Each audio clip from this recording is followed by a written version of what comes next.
Tahiyatu min indillah wa tahiyatu min indina siratal mustaqim. Assalamualaikum warahmatullahi wabarakatuh.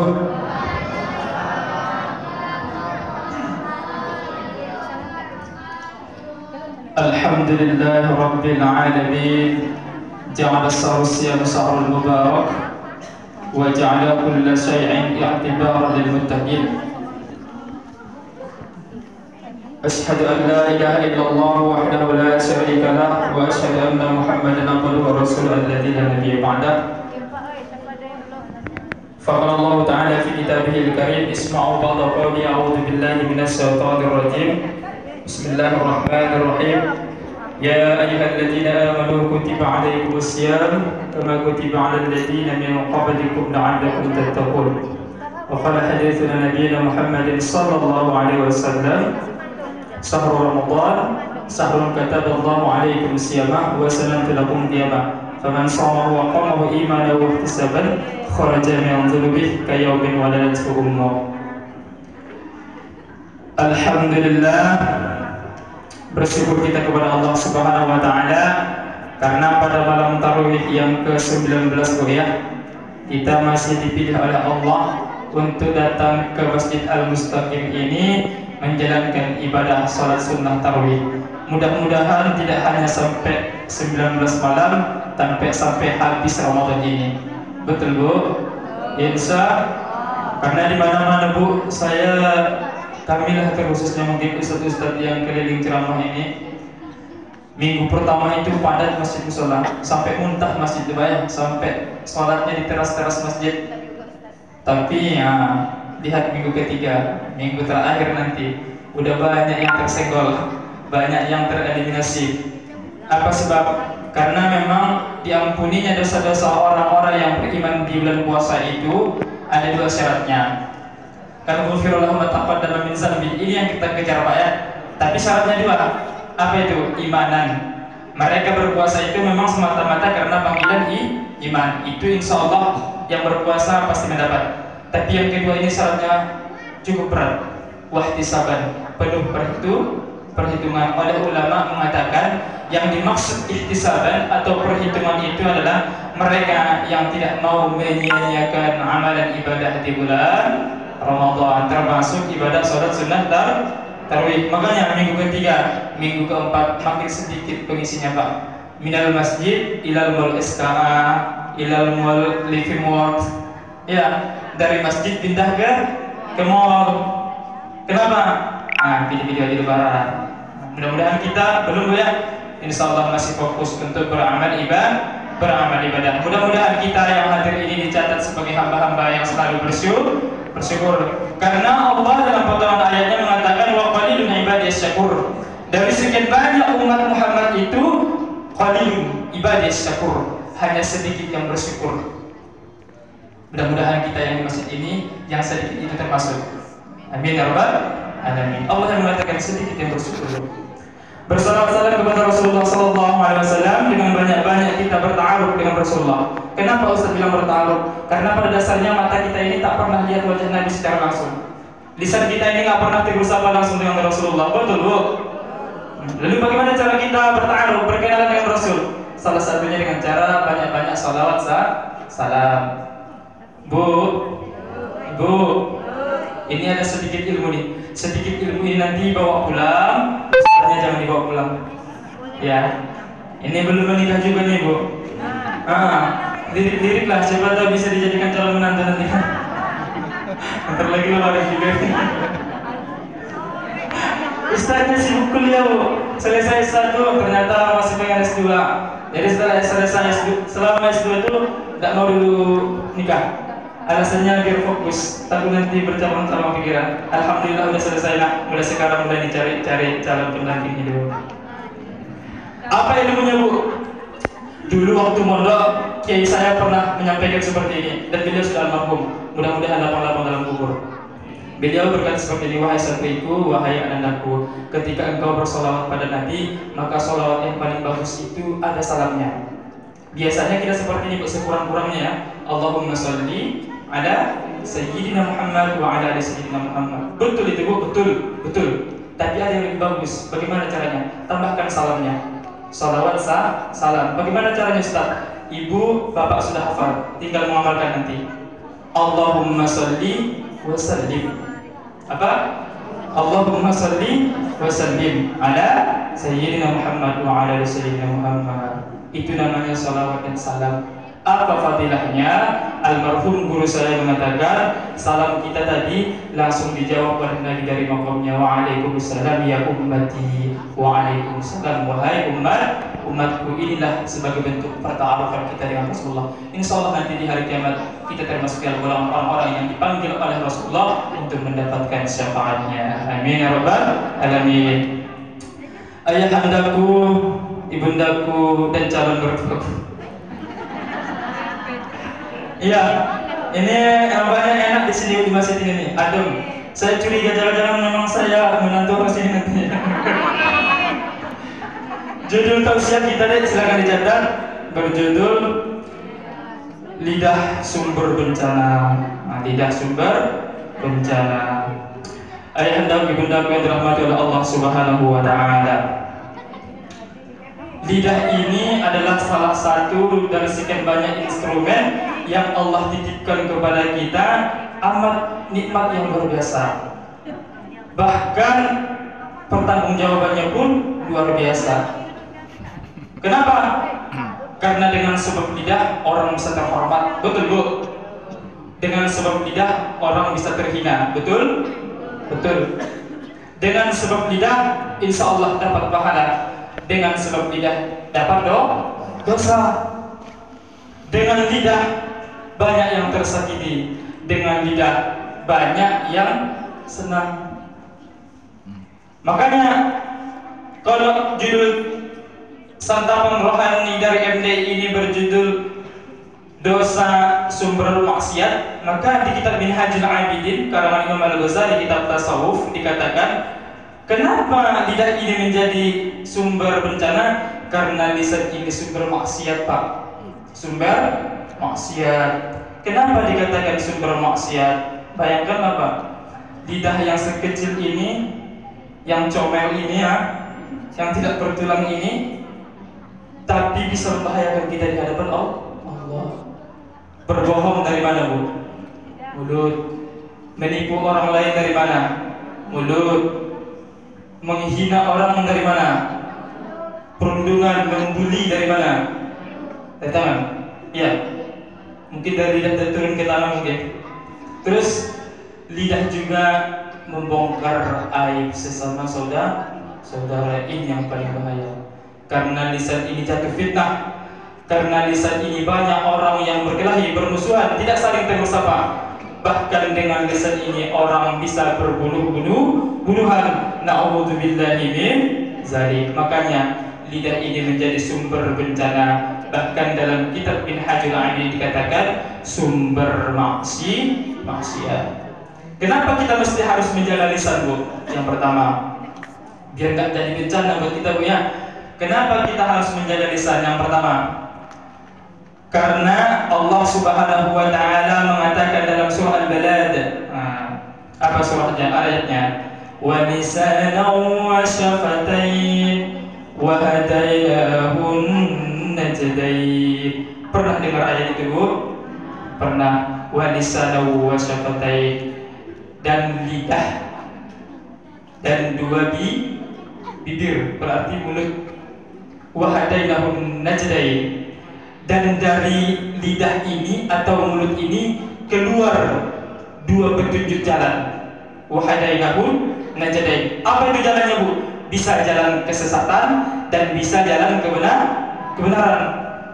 Maka pandai-pandai mengatur lidah kita. Sikit-sikit salah, kita yang tersesat. Sikit-sikit salah, insya Allah kita yang benar. Pandai-pandai mengatur lidah. Bahkan dalam Islam itu dikatakan barometer mengukur keimanan, ketaatan, kesesatan seseorang itu diukur dari lisannya. Bagaimana ia berbicara kepada orang lain, serta bagaimana ia berbuat kepada orang lain. Lihat lisan. Hadis Nabi ada itu, Bu. Dititipkan kepada kita dua jenis fisik. Yang mana ketika dua fisik ini bagus, insya Allah bagus akhlaknya. Tapi ketika dua fisik ini bermasalah, maka bermasalah akhlaknya. Apa itu? Lisan dan hati. Maka lisan ini memang sangat berbahaya, harus pandai-pandai. Kenapa? Karena Allah juga sudah mengatakan tadi, dari lisan ini dua muncul jalan, bisa jadi jalan kebenaran, sedangkan yang kedua bisa jadi jalan kesesatan. Maka berhati-hati. Yang kedua, kenapa mesti harus menjaga lidah biar tidak kena bencana kita di hadapan Allah? Yang kedua, karena Ali bin Abi Thalib. Siapa Ali bin Abi Thalib deh? Khalifah berapa? Khalifah keempat. Betul. Ali bin Abi Thalib pernah mengatakan, dan itu tersusun dalam sebuah syair, fahfaz lisanaka wahtaris min lafzi fal mar'u yaslamu bil lisani wa ya'khubu. Apa artinya? Berhati-hati menuturkan mulutmu, berhati-hati menuturkan lisanmu. Kenapa? Dengan sebab lisan engkau akan diberi pahala, dan sebab lisan engkau akan diberi dosa. Tergantung bagaimana cara kita memperalat dan mempergunakan lidah ini dengan sebaik-baiknya. Lisan ini bahaya, Bu, Ibu. Terkhusus kalau kita bertamu ke rumah orang, kita masuk ke rumah itu punya mulut dan punya telinga, tapi setelah keluar seolah-olah kita bisu dan tidak mendengar. Berarti tuli. Tahu mafhumnya apa, Bu? Tahu apa maksudnya? Kita masuk ke rumah seseorang bertamu, kita dalam keadaan punya mulut dan punya telinga, tapi setelah keluar dari rumah itu jadilah seperti orang yang bisu dan tu. Apa maksudnya, Bu? Apa yang terlihat di rumah itu jangan sampai diceritakan. Apa yang terdengar di rumah itu jangan sampai diperdengarkan kepada orang lain. Buat tuli telingamu dan buat bisu mulutmu. Nah, ini pepatah ini atau apa namanya, Bu? Semboyan ini bagus untuk kita. Karena, Bu, kadang-kadang apa yang dilihat di rumah kalau kita nggak suka dibicarakan kepada orang lain, nah, itu menjelek-jelekan orang lain, malu orang lain nanti, ya. Ini kok temboknya ini warna hitam semua, kayak rumah hantu. Keluar dia dari rumah itu diceritakannya ke orang lain, ya. Andaikan orang ke rumah tahu kayak gitu sifatnya, mungkin nggak mau dia tamu tadi masuk ke rumahnya, betul, Pak? Iya, karena mulutnya nggak bisa dijaga. Itu dia. Itu yang kedua. Kenapa? Karena dengan sebab lisan orang diberi pahala, dan dengan sebab lisan orang diberi dosa. Yang ketiga, kenapa kita harus menjaga lisan agar tidak kena bencana? Yang ketiga ini adalah alasannya, karena dengan mulut ini seseorang bisa mulia di hadapan Allah, dan dengan sebab lisan orang bisa terhina di hadapan Allah. Bu, anakmu ini atau menantu ini mau bertanya nih. Nah, saya sudah siap menjadi calon menantu nih. Apa yang mau saya tanyakan? Kira-kira kalau saya bertanya, kita yang hadir di masjid ini semuanya punya aib enggak? Punya? Punya salah enggak? Punya dosa enggak? Punya kekurangan enggak? Punya kelemahan enggak? Nah, berarti kita tugasnya apa? Tugas kita adalah jangan sampai memburukkan, membeberkan aib orang lain, karena pada dasarnya semua manusia termasuk Ustadz ini juga punya aib dan keburukan masing-masing. Bu, Ibu, andaikan Ibu tahu aib saya masuk ke masjid tadi sampai berceramah seperti ini, Ibu gak bakal mau mendengarkan tausiah saya, betul? Allah, Ustadz itu pun kayak gitunya. Iya, andaikan Ibu tahu nggak mau Ibu mendengarkan saya, apalagi saya pas saya bilang calon menantu muak Ibu dengarnya, jijik Ibu dengarnya. Kenapa? Karena Ibu sudah tahu aib saya, tapi sengaja Allah tutup rapat-rapat aib saya biar saya terlihat baik-baik di depan Ibu. Semua yang di masjid ini terlihat baik-baik karena Allah menutup rapat-rapat aib kita. Tapi ada yang bangga aibnya terbongkar. Nauzubillah. Bu, satu pesan saya, dengarkan, Bu, ya. Siapa di sini ibu-ibu yang suka nonton gosip infotainment? Artis-artis yang bercerai-bercerai? Ada? Lebih baik dari sekarang mengingatkan Bu, jangan pernah nonton gosip. Namanya juga gosip. Gosip kok ditonton. Bu, Ibu, may tawassul haram fal haram. Sesuatu yang dihubungkan kepada yang haram, maka haram semuanya. Yang menayangkan, yang mengkamerakan, yang nonton mendapat dong. Bangga pula dia artisnya bercerai. Gak usah Bu, nonton gosip itu gak usah. Banyak ceramah-ceramah, tonton yang bermanfaat. Jangan pelan-pelan, sedikit kebaik. Udah sedikit pahala kita, masa kita habiskan lagi dengan hal-hal yang tidak ada maslahatnya untuk kita. Betul Bu? Betul. Maka menggosip itu, menggibah itu, membuka aib orang lain, suka dengan aib-aib orang lain, pada akhirnya juga kebaikan kita juga akan terkikis, habis semuanya musnah di hadapan Allah Subhanahu wa taala. Mudah-mudahan Allah menjaga aib kita dengan tujuan supaya kita tetap berintrospeksi diri agar Allah mau membimbing kita agar tidak berada di jalan yang salah lagi. Amin ya rabbal alamin. Demikianlah isi dari santapan Ramadan. Katanya ada kuis, kata Ustaz tadi, yang benar nanti jawabannya akan dapat tiket umroh. Tiket umroh, tapi doanya doa amin. Oke, pertanyaan pertama, siapa nama calon istri Ustaz? Belum ada. Nah, dengarkannya. Pertanyaan pertama, 7 tangan berarti ini. Ustaz tadi membacakan pada surat Al-Balad, wa lisanahu wa syafatain. Ayat berikutnya adalah itu, ada itu. Wa lisanahu wa syafatain. Apa lanjutannya? Juz 30 tuh. Ayo. Kalau lagu-lagu yang viral-viral itu tahu? Waduh, dan dari tok dari apa? Tahu? Siapa yang tahu? Apa? Silakan lanjut. Ayo. Wa lisanahu wa syafatain. Terus? Siapa? Ayo deh, juz 30. Siapa? Ayo. Maju. Boleh, ke depan boleh.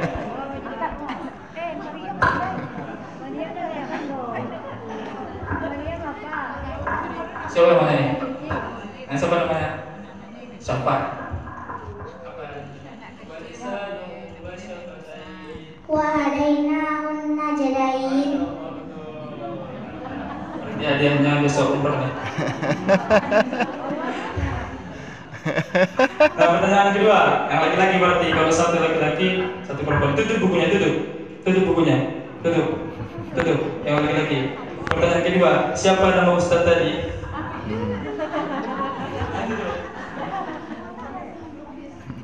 Satu huruf pun tidak boleh kurang.